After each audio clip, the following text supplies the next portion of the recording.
Well, many people say, I mean, today we live in a society that functions on many levels. I do like this idea of creating a society that works for us, and I'm curious what it is, because these indigenous practices are all, of course, small societies, works on a slightly different level. So what do you do sort of in your daily life, perhaps, from the smallest level of society, maybe you and your close circle of friends, what do you do for them to care for them as human beings? Maybe, as we talk more about today being globalized citizens, what is a person's responsibility as we sort of move up the chain? Wow, big questions. It's difficult in a culture and a society that's predicated on, let's call it for what it is, capitalism. That in and of itself skews the whole society to base its decisions on monetary value. I don't know. I don't think that all decisions can be based on monetary value, because I think that many decisions have to be weighed against other things that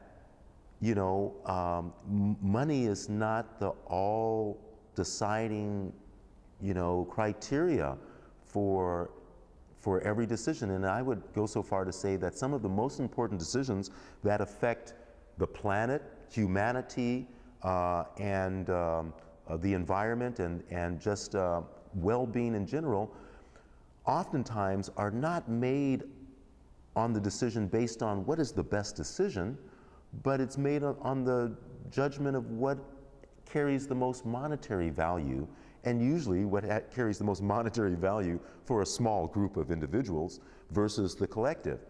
And therefore, we see implemented bad decisions, bad long-term planning, thought processes. Everything is running off of a short-term monetary, self-aggrandizement kind of concept. How much money can I put in my pocket right now?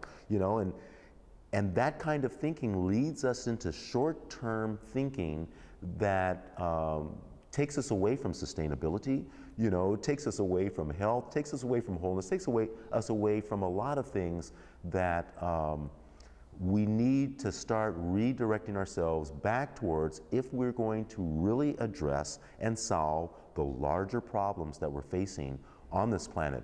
And these, the problems that we're facing on this planet, food shortages, water shortages, global warming, how do we meet the needs of developing third world when we have diminishing energy resources according to, oil and petroleum availability. So, all these things have to be looked at, and they can't be totally commodified into decisions based on greed. And when we do that, we compound the problems that we face.